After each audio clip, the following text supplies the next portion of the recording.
Good afternoon and welcome to Writing as a Process, which is a senior phase English home language teachers workshop. My name is Gareth Bossoff and I'll be taking you through this workshop.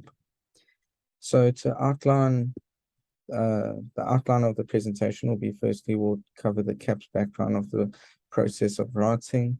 Then we'll move on to the writing process stages, the differences between an essay and transactional writing, how to teach a narrative essay, how to teach a friendly letter, benefits of teaching writing as a process, the challenges of implementing a writing process approach within the classroom. Then we'll end off with a conclusion and then also with a Q&A session at the end.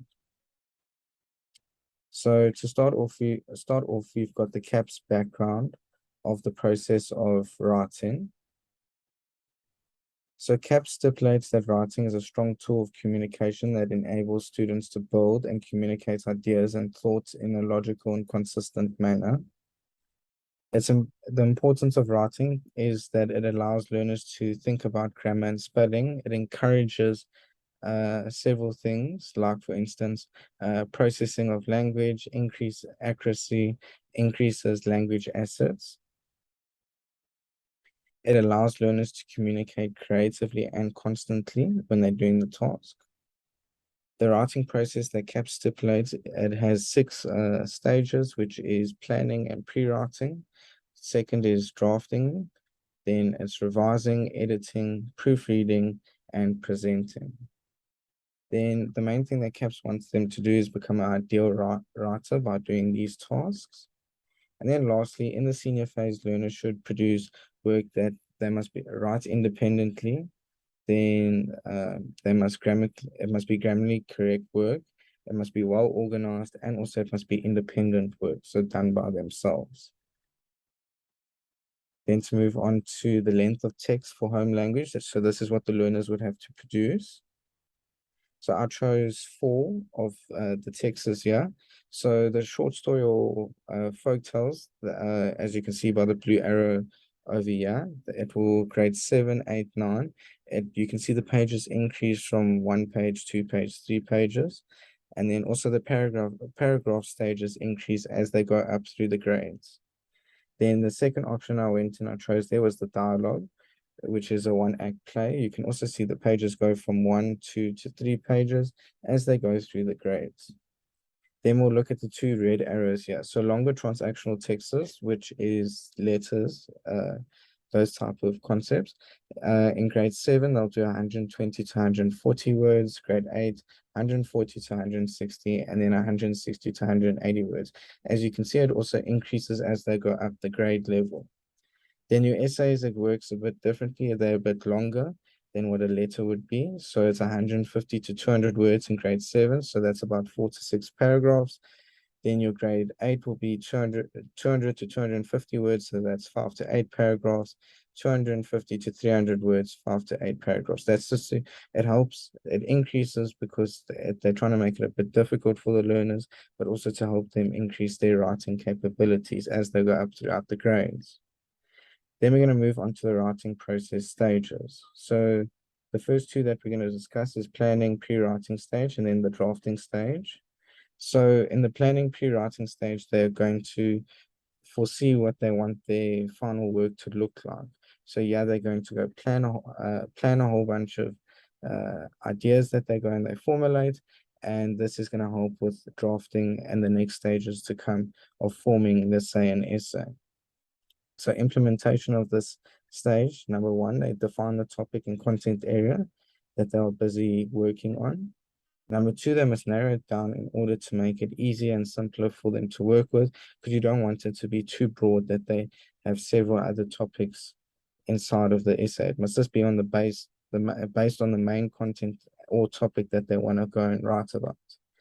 Thirdly, they need to understand the technical and content requirements, so the word count, the format of how it should be, and those type of ideas. If possible, they must go and try and research the topic, but if it's done in the classroom, they will bring their prior knowledge that they've learned throughout society into the classroom to help with performing this task. Calculate time required for the task. So if they're in the classroom, they might only have 2 periods to do this whole task. So they need to calculate their time so they finish on time. Number 6, write down any concept or eye-catching information. So if they provided with information or during the research period, they must go and write it down because this can be used as pointers within their mind map that they might do or when they're busy drafting. Number 7, organize information to a logical order. So introduction, body, conclusion. That's how most texts work. Then, as you can see, yeah, this is a mind map. This can be an example of the planning or pre-writing stage. As you can see, goals is the main topic. And then it breaks out into work goals, personal goals, academic goals. So that's how it breaks out and how you can go and form around the main concept of goals. Now we're going to move on to the drafting stage. So this is the first draft that you're going to go and work on. This focuses on the content, it focuses on the content, not the mechanical language features within the draft. Yeah, the learners must write freely and not worry about any grammatical errors that they might go and face or spelling errors. That will be looked at afterwards. So the opening part, which is known as the introduction, yeah, you'll present the topic. Learners must try and abstain from utilizing first-person words. Then we move on to the body, which is also known as the discussion. Yeah, they present ideas from the topic. So they start with the topic sentence and they use supporting sentences or ideas to help support the topic that they're trying to discuss. Yeah, you'll use your linking words in order to help bring the work together as one and to unite it. Then you have the conclusion, or it can also be known as the ending. This is a summary of the text. So number 1, this can be seen as key concepts explained again at the end of the essay or a letter. Then number 2, if they have available time, let the learners reread the work and redraft the text because this can help them with fixing and altering when they go through the stages. An example of this, I just want to move the camera here. An example of this stage can be based around the topic of goals. You begin to roughly write down paragraphs that explain what your goals are within your life, your work, and in your academic journey. However, you will not worry about any errors in the work until you are done writing the rough draft out. Then we're going to move on to the next 2 stages, which is the revising stage and editing stage. So revising can be seen as evaluating the work you have written in order to see that there are no issues within the text. Here you'll reread the work that you have produced in order to answer several questions. Like for instance, number 1, have you produced what you wanted to produce? Number 2, did you write enough about the topic? Number 3, is there no repetition of the topic within the text? Time allocations, you'll spend the same time as what you spend on the drafting stage as what you would in the revising stage. An example of the revising stage in motion can be the following. Our essay that's based on goals will be read over several times in order to see that we spoke about every idea that we have in our mind map. So you'll make sure that you spoke about your work goals, your academic journey goals, and your life goals that you have set out. Then for the editing stage, this stage is sometimes confused with the revise stage. However, it involves looking at contents like grammar errors, spelling errors, and technical aspects. So as you can see in this picture here, the person's edited this work. They've taken certain things out. They've said, like over here, they must go and put a hospital address because they can't go and just say it's at this hospital. They must go and put the address where in order to indicate which hospital they're talking about. And then also, yeah, you can see they've put the person had a capital letter, but now it must be a lowercase letter to whom may it concern. And then also, instead of saying thanks, you go and you say yours, you'll say yours sincerely or anything like that. Then also, yeah, we've got the revise versus edit. So ARMS, which stands for add, remove, move, and then substitute. So with revise, you're mostly going to be adding sentences or words into your work. You'll remove words or sentences you don't need, or you'll move in the move section, you'll change a word or placement of a sentence. Then lastly, you'll substitute, so you'll trade words or sentences for new ones. Then for cups, which is part of the edit section, you'll capitalize names, places, titles, months, etc. Usage, nouns and verbs are correctly used. Punctuation, you'll also look at where you'll look at semicolons, periods, commas, apostrophes, quotes, etc. And then lastly, you'll look at your spelling. Check if all the words are spelled correctly. You'll use a dictionary inside this section. Then we'll move on to proofreading, the proofreading stage, and we'll move on to the presenting stage. So this comes after the revising editing stage. The purpose of it is to locate any small errors that you might have missed while busy going and revising or editing your work. This can happen. It happens to everyone. Then it can be either content alterations or spelling or punctuation corrections. The final alteration before, this is the final alteration before you go and actually produce your final draft. An example of this stage can be number one, if you are typing out the essay, you might notice a few wider spaces between the words, so you'll fix this issue to make it look correct. Then the presenting stage, which is also the final stage of the writing process. This stage is where you'll present the work to whoever is going to read it or mark it. An example of this stage is the final text of the goal essay example. After all changes and everything looks completed, the goal essay will be presented to the teacher to read or mark. This goal essay will have no issues, so it won't have any errors, the structure will be correct, and those type of concepts. Now we're going to look at the difference between an essay and a transactional writing. So essay writing and transactional writing. So CAP stipulates that an essay is an expanded piece of writing. It is where a writer demonstrates their perspective on the provided topic. This is seen as more of a more creative exercise.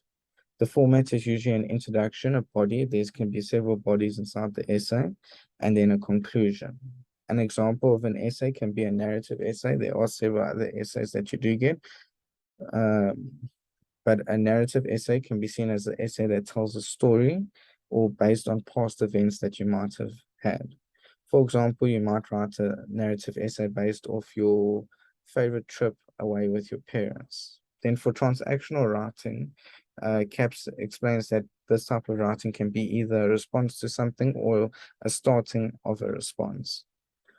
It's more purpose and audience orientated. The format is you'll have an address inside your transactional writing, maybe you'll have an introduction, body, conclusion, maybe, and then also you'll have an ending off statement, let's say if it's a letter, and then you'll also have your sincerely or faithfully if it's a letter. An example of this transactional writing can be a friendly letter, which is a letter that is written to individuals who are close to us, usually to demonstrate an emotion. For example, you might write a letter of congratulations to a friend who has won a surf competition. Then here comes this diagram again, yeah. So there it highlights over essay. So yeah, you can also see the difference in the word count between the two highlight concepts here, which is longer transactional texts or essays. So you can see that throughout the grades, essays are longer and they have more words inside of them versus what the longer transactional texts or other transactional texts have. So now we're going to move on how to teach a narrative essay. So number one, you're going to provide a meaning of a narrative essay because this will help the learners to understand what are they busy writing about. Then number two, you're going to provide the technical aspects of a narrative essay. So it's got an introduction, a body, and a conclusion. Then you'll provide the topic. So let's say our topic is my favorite holiday with my parents. Then number four, you'll provide the technical requirements for the essay. So let's say it's grade 8, so then that will be 200 words minimum to 250 words, and also that they must put a word count at the end of their essay. Then you can instruct the learners to produce a mind map based off this topic that I've just said, because this will help them branch off to the many ideas of where their holiday was, why was it their favorite, those type of ideas. Then you're going to ask them to organize their ideas into logical order. So in an order that will help them with writing the essay. Then we're going to move to the drafting stage, which is instruct learners that this is the rough draft that they're going to complete, and they must write it freely, and they mustn't look at the errors that they might make. They mustn't go and correct it straight away. They must just write freely as what comes to their thought with the help of their mind map as they're busy going through this stage. So they might go and start the introduction by going and saying where they went to. So if they went to Durban for their holiday, then in their body they might look at why was it my favorite. So it was a favorite because I enjoy the beach. If they went to maybe it was their favorite because they went to a Shocker Marine World, and then from there they'll conclude by maybe going and saying, I hope to go there again later this year. So these will be the supporting ideas with inside the essay. Then I just want to close this here. Then we move on to the revising stage, which is number one, you'll instruct the learners to reread the essay again. So I'll read through the essay about my favorite holiday with my parents, and they might find that there might be an error with, they need to add more emphasis on why they enjoyed going to Shocker Marine World, and in order to help with the main topic of why this was my favorite holiday. So they can go and put a star there, and then they can go and make an alteration when they read through it after going and revising it the first time. Then they can go and see that I write about the correct topic. They must look that they don't repeat anything. Then they can also allow their friends or even you to read over the work again, which will allow them to get a different opinion about the exercise. Then the editing stage. So what I would go and do is you ask your learners to take 4 colors out, so red, blue, yellow, and green. And from here, you can allow them to, red can be spelling errors, blue can be grammar errors, yellow can be technical errors, green can be additional work that needs to be added. So in this stage, you're going to instruct the learners that they need to go and edit their work, look for any errors that they have noticed. They can use the colors, which help make the paper more colorful instead of not going having one color that might make them not understand why they went and they got marked down on this part here, or what is actually the purpose of this. Is it a spelling or error, or is it a grammar error? Then we'll move on to proofreading stage. So yeah, after going through the 2 rounds of changes, they can give it to their friend or they can read it themselves. And yeah, they'll try and identify any small errors that they might have faced that they missed throughout the revising and editing stage. For instance, a learner might have forgotten to capitalize the word Durban or Cape Town. That's where they went on holiday. They might have forgotten to capitalize it based on within their essay. Then the next stage, the presenting stage, yeah, they'll go and begin their final draft. You can instruct them to draw a line on the right-hand side margin so they don't go over that line and it looks neat and clean and everything. And after this, they'll present you with the work. Now we're going to move on to plan how to teach a friendly letter. So the planning stage, yeah, again, you'll provide a meaning of a friendly letter to the learners so they know what it means. And then also you can provide the technical aspects of a friendly letter. So it has an address, it has, you end off with your friend, yours faithfully. It depends on who you're writing to. Those type of technical aspects you can provide to the learners. Then you can provide them with the topic, which can be, as I provided here, congratulations letter to a friend who won a surf competition. So there they start thinking about, okay, it's about a friend, one friend who won a surf competition. They're starting to think of names. They're starting to think where it was based around, those type of concepts. Then you're going to provide technical requirements for the essay. So let's say it's 200 words minimum and 250 words maximum. Now they know how much they can actually write. Then you're going to instruct the learners to form a mind map. and then they can go and organize it in a logical manner, which will help them with formulating the letter further. Then we're going to move on to the drafting stage, which number one, you'll instruct them that this is the rough draft that they're going to form. And they must take the ideas that they went and produced in the mind map and use that to form their draft of, they'll have their intro of their letter, they'll have their body, and then they'll end off with ending that is suitable for a friendly letter.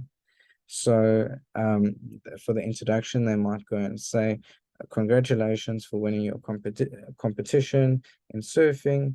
I heard that you got a gold medal.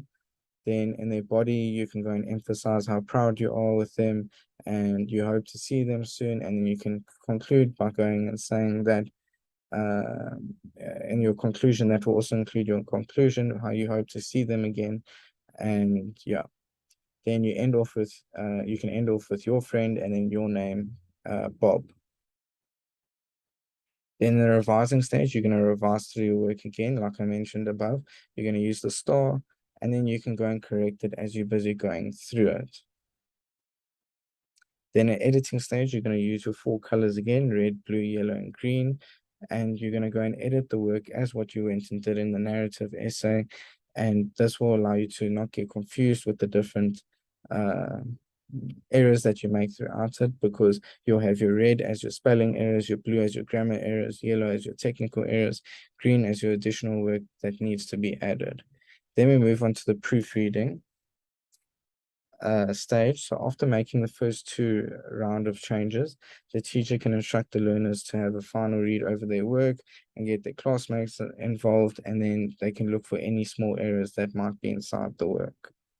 For instance, a learner could have not put the sender's address properly within the work, and their friend might go and instruct them that it needs to actually be on this side and not that side. Then the last thing is you're going to go and you're going to present the work. The learners might present the work to you. They're going to write their final draft, and this is when they're going to give it to you to mark. So the benefits of teaching as a process. Number one, it's more organized. A more organized product is produced. Number 2, it reduces writer's block, so it's less stressful process. Number 3, drafting stage, less time is spent on it actually. It provides learners to think as they write. Number 5, writing process, it mainly focuses on various classroom activities. It's not only on one type of activity. Number 6, students can explore several topics instead of only being restricted, let's say, to one. Then we're going to look at the challenges of implementing a writing process approach. So number 1, it is time consuming because you're thinking of what to write. Again, how to start the opening paragraph is difficult, which can be time consuming. Number 3, the revision stage is difficult for you to do because it took place during the thinking stage. So because you've done the revision stage and during the thinking process, so let's say in the planning stage, it's difficult when you get to the revision stage because you've already done the work. Then lastly, less attention is on grammar and structure. So there's less importance on the final concept. But yes, there is some challenges and everything, but these can be fixed inside the classroom in order to make the work higher quality and make the writing process approach the better way of teaching writing. So to conclude, in conclusion, you must always utilize the CAPS document to guide you through the work. The writing process consists of 6 stages. Allow learners to utilize this process because it allows higher quality work to be produced. Even though there are some challenges, there are greater benefits from the process approach than challenges. And then the main concept is that the whole reasoning behind this process is that it helps develop an independent, versatile, and functional, creative, and competitive writer within society. So thank you very much for listening to my workshop. I just want to ask 3 questions before we end off. Number one, do you believe that the process approach is a much better way of teaching writing versus the product approach? Do you believe that the CAPS document explains the process approach in a better understanding manner, or do you believe that it needs to be altered in a way that is easier to understand? Lastly, are the length requirements of the writing process section of the CAPS document suitable to form an independent, versatile, and competent writer? And then the answers we got